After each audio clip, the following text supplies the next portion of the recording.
Câmera aqui. Então, oi, tudo bom? Eu vi um vídeo ontem, antes de dormir, de um cara que toda vez que ele levava um hit no Minecraft, ele lia um livro inteiro da Bíblia. E aí eu pensei, isso é muito legal. Como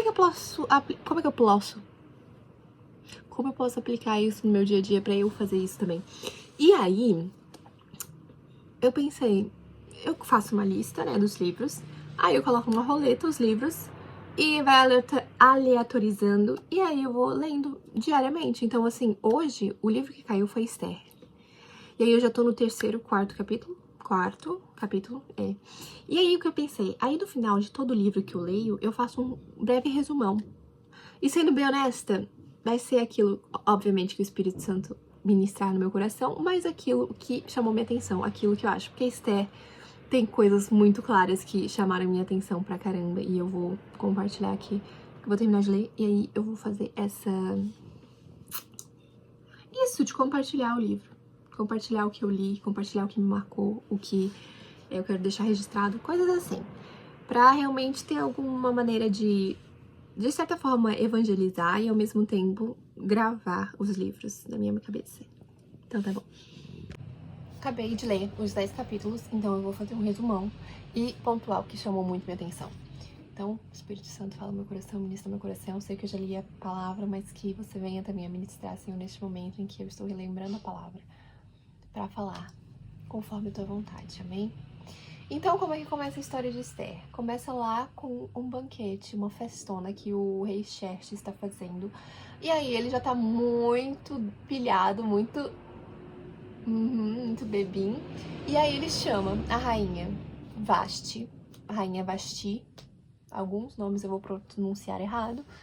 Ele chama ela pra ir lá exibir ela, porque ela é muito bonita, muito famosa. Só que ela também tá tendo, tipo, uma festa com os convidados dela e ela não vai.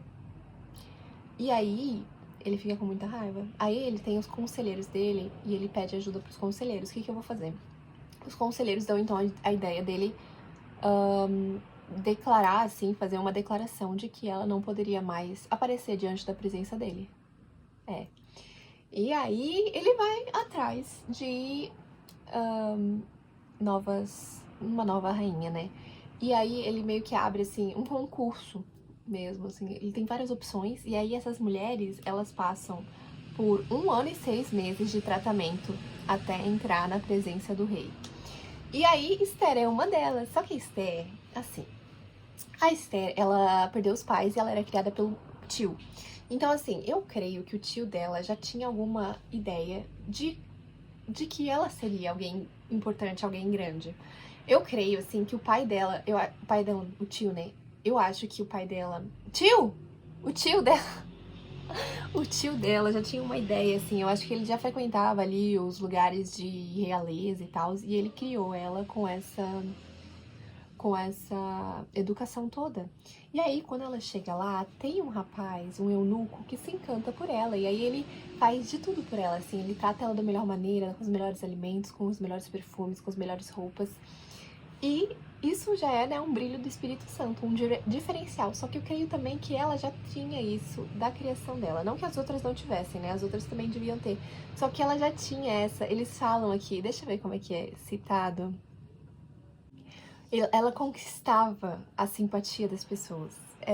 É muito citada aqui. Eu tô lendo na versão NTLH, que é uma mais recente, só que fala bastante que ela conquistava a simpatia das pessoas ao redor dela. E aí, tem esse cara, né? Aí vamos pular um tempo. Ela passou 1 ano e 6 meses. E nesse meio tempo que ela tava lá, o tio dela, Mordecai, eu não sei se eu tinha falado o nome dele antes, mas é o Mordecai.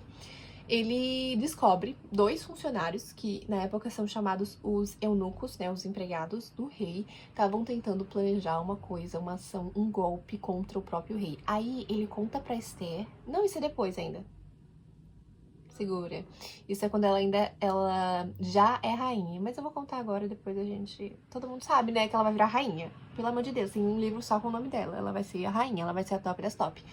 E aí ele conta pra Esther e a Esther conta pro rei, que tem 2 eunucos planejando algo contra ele. E Enfim, né, o rei é livre por causa disso. Aí, enfim, vamos segurar. Ela vai diante do rei e, novamente, ela conquista a simpatia do rei.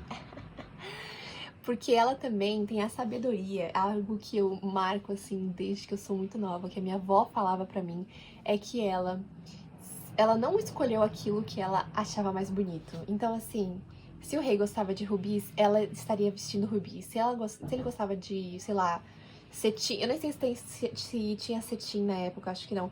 Mas se ele gostava de cetim azul, ela ia toda de cetim azul. Ela teve essa sabedoria em escolher aquilo que realmente agradava à vontade do rei.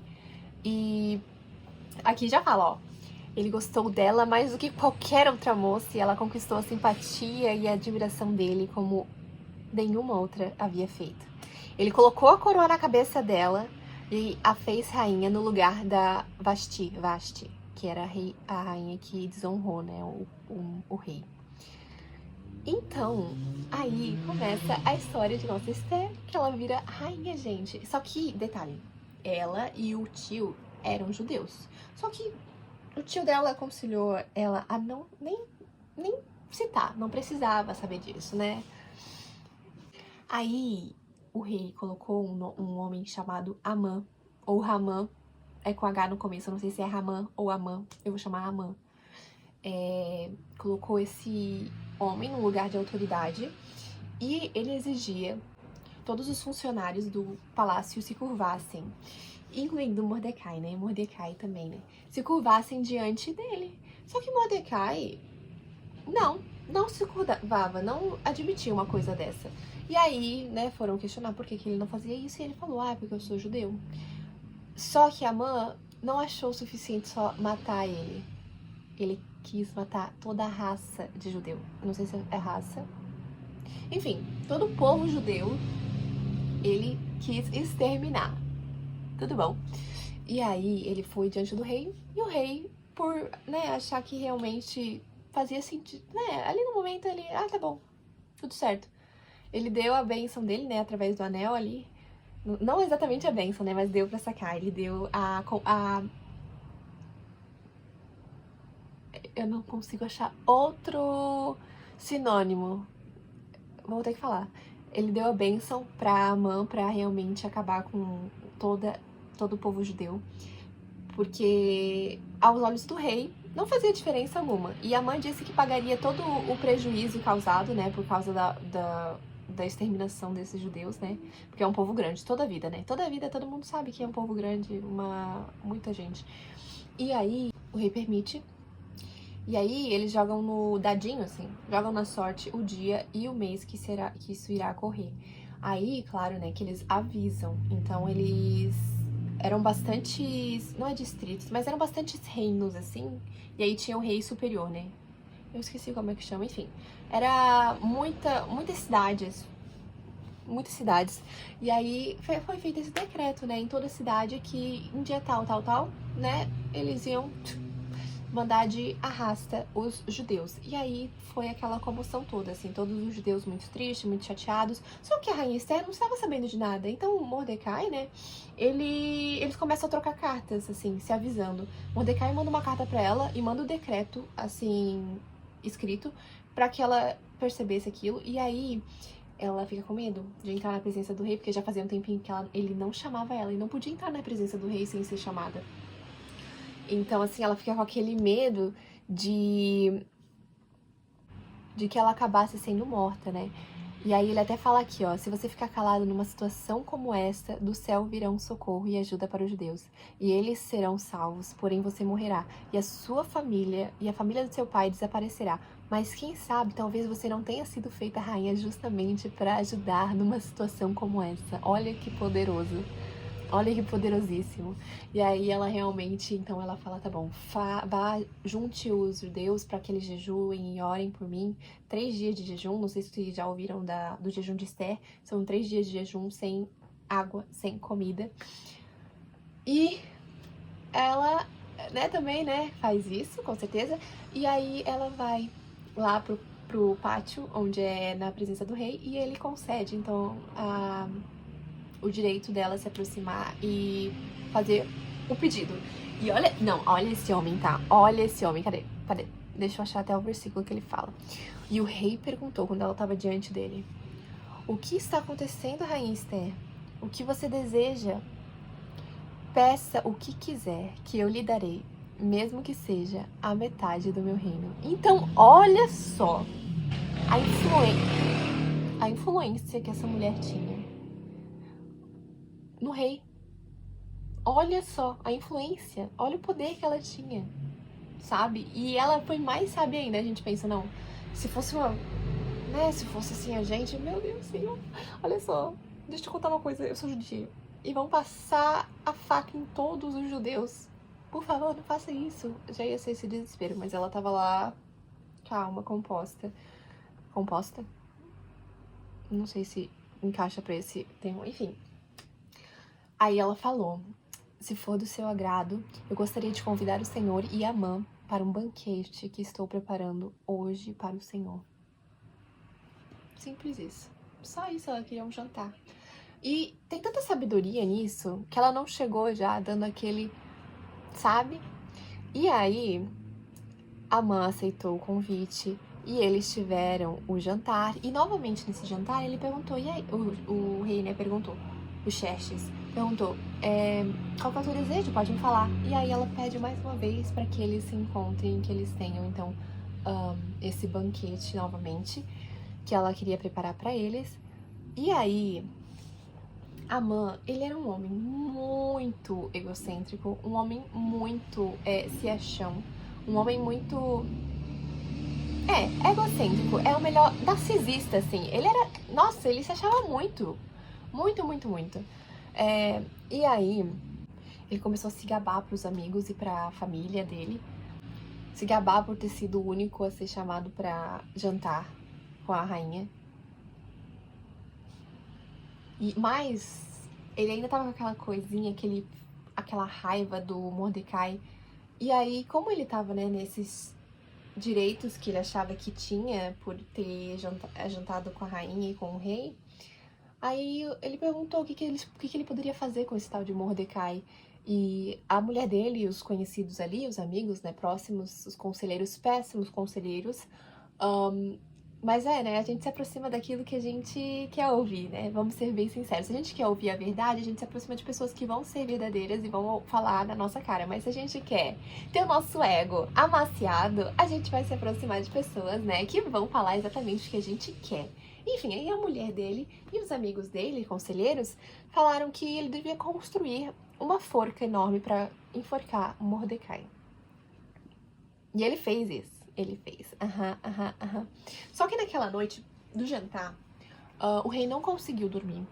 E aí ele pediu para um funcionário, né, um empregado dele, ler uma notícia para ele, abrir ali no jornal da época e ler uma notícia, assim, um manuscrito do que tinha acontecido. E aí ele encontra, lembra que eu falei lá no começo que Mordecai tinha descobrido 2 funcionários do rei que estavam tentando um golpe contra ele? Só que até dado momento não tinha sido prestigiado essa ação dele, esse livramento que ele conseguiu, né, livrar o rei. E aí ele abre justamente nessa notícia, o funcionário, ele abre justamente nessa notícia, e aí ele pergunta, o rei pergunta, e aí, o que foi prestado para este homem que fez essa bondade, essa coisa incrível pra mim? E aí, o funcionário falou nada. E aí ele, enfim, não sei se ele volta a dormir, ou se, enfim, ele chama Amã, eu acho que ele chama Amã, tá aqui na minha frente, eu poderia só ler, mas enfim, ele chama Amã. Vamos resumir, vamos ser breve. Ele chama Amã pra ir ali diante dele, e aí ele pergunta, se você quisesse prestigiar e homenagear um homem muito especial, o que você faria? E aí Amã falou, porque na cabeça dele, como eu estava falando, narcisista, egocêntrico, se acham, ele achou que era pra ele. Achou que era pra ele, que o rei tava tentando, tipo, fazer um joguinho ali, tipo, se fosse um homem, um suspense. Mas a gente sabe que não é.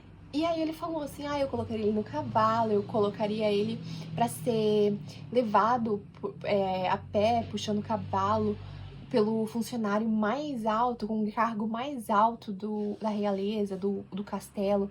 Coisas assim, ele respondeu. E aí, Eu não preciso ler, cara. Eu preciso ler. Ó, mande trazer as roupas que o Senhor usa e também o cavalo que o Senhor monta. Mande colocar uma, uma coroa real. E depois que entregue as roupas e o cavalo a um dos funcionários mais altos do reino e ordene que ele vista as roupas no homem que o Senhor deseja honrar. Depois que ele leve este homem montado a cavalo pela praça principal da cidade e diga em voz alta a seguinte coisa: é isso que o rei faz pelo homem a quem ele quer honrar. Aí o rei falou assim, ó, vá depressa e pegue as roupas e o cavalo. E faça com o judeu Mordecai tudo o que você acaba de me dizer. Ele costuma ficar sentado na entrada do palácio. Não deixe de fazer nenhuma das coisas que você disse. Ai, gente, olha só. Gente, eu rio. É engraçado, não é? Eu sou louca. Mas enfim, aí ele fez isso tudo realmente, né? Não ia contra a palavra do rei, porque senão era morte. Aí tudo bem. Corta agora pro jantar novamente. E aí o rei pergunta novamente sobre o que a rainha Esther quer. E ele daria tudo por ela. E aí ela fala que Amã, que tá ali no jantar com eles, é o homem que tá tentando matar o povo dela. Ela se revela como judia e, enfim, fala que Amã tá tentando matar. E aí Amã fica muito desesperado e Xerxes fica muito enraivecido, né? E aí ele sai da sala de jantar e o Amã se joga assim em cima da Esther, tentando fazer com que ela mude a cabeça do rei, porque claramente, né, ele vai de arrasta. E aí, quando o Xerxes volta, ele entende aquela situação como se ele estivesse tentando dar em cima da rainha, sabe? Como se ele estivesse tentando seduzir ela. E aí deixa ele muito mais bravo, né? Porque a Esther pro Xerxes era tipo assim, ela já é a rainha, né? Mas sabe assim, era o bem mais precioso dele. E aí, já tá claro, né, que o Amã não vai ter um próximo dia pra viver, pra ver a luz do sol. Então aí, acho que alguns funcionários gritam, ai, tem uma forca de 20 metros pra lá, que, curiosamente, é a forca que ele fez pra Mordecai. E aí, levam ele lá e enforcam ele na própria forca que ele construiu.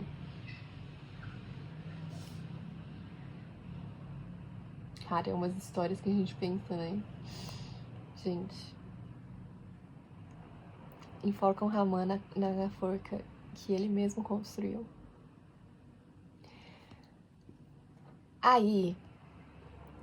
Só que assim, não tá totalmente resolvido, né? Porque já foi feito um decreto, já foi dada a bênção do rei e é algo que não pode ser voltado atrás. A palavra do rei não se volta atrás. Então,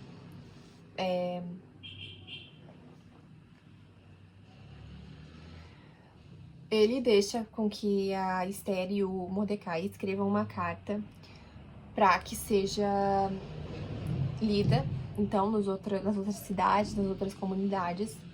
E basicamente é uma carta que permite que eles se defendam. No dia que chegasse, então, a perseguição, né, a matança, a massacre, os judeus estavam liberados para se defender. Então, contra-atacar, né? E aí, no dia após essa perseguição, né, os judeus, eles não foram massacrados, graças a Deus. Mas, na verdade, eles mais massacraram do que foram massacrados, né? O que eu posso falar, né? Povo de Deus é guardado e seguro. E aí, foi instituída, no dia seguinte, uma festa, chama Purim, que é a festa que, então, que celebra, né, que essa vitória, né, que o povo não foi exterminado. Então, o livro de Esther é basicamente isso. E eu acho muito fofo e muito meta. Tipo, não sabe assim, a paixão contínua. Porque ele podia simplesmente se casar com a Esther e tipo, ai, tá bom, agora eu tenho uma rainha top pra expor. Só que claramente dá pra ver que tem uma paixão e um amor da parte dos Xerxes pela Esther. E aí, como eu tô nessa vibe, assim, é algo que eu só queria reforçar aqui mesmo. Mas enfim, a história é toda maravilhosa. Eu rio, eu fico desesperada, eu choro, eu fico, ai, que romântico. É uma história que é uma reviravolta, uma montanha-russa, tá? E eu recomendo vocês lerem, é só 10 capítulos, gente, por favor, né? 10 capítulos. Meu Deus do céu. Leia em 40 minutos, menos até. Enfim, é isso.